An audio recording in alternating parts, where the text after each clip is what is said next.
Hej alle sammen. Nu skal vi til igen vores store læsedag, hvor nogen skal læse for nogle andre, og vi skal være blandet på kryds af os.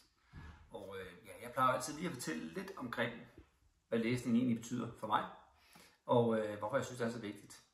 Og bare sige, lige nu, så er jeg i gang med at læse den her mobbedreng her. Men det var slet ikke sådan ting at læse, da jeg gik i folkeskolen. Overhovedet ikke. Det kom først meget senere.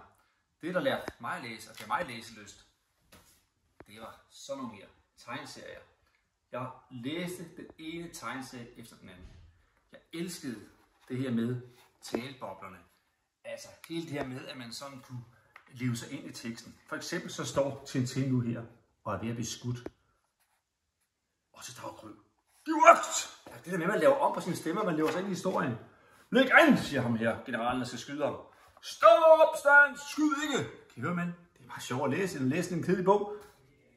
Hvad nu? Jeg er blevet benådet, siger Tintin. Kammerater, revolutionen er brudt ud. Den infame tyran general Tapioca er på flugt. General Alcazar har overtaget magten. General Alcazar, længe leve! Hurra! Død over tyrannen. Kan I høre det? Det er meget sjovt at læse sådan noget, eller sidde og læse sådan en helt almindelig tekst, synes jeg, dengang jeg gik i skole. Og så sker der simpelthen ned med general Tapioca. Vive la libertad!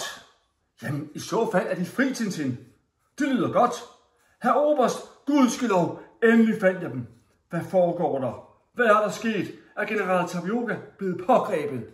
Og på den måde, så kan man læse sig igennem en tegneserie, hvor det jo ikke bare er, at man læser teksten, men boblerne, den måde teksten står på, er med til ligesom at sige, hvordan søren skal man forstå den, hvordan skal man læse den, hvordan er humøret. Og det var noget, jeg elskede. Jeg slugte dem råt. Så hvis man synes, de her bøger, de er for tykke, de er for kedelige, for pokker man, så tag den her. Det vigtigste er, at I synes, det er sjovt at læse. God læsedag til alle sammen.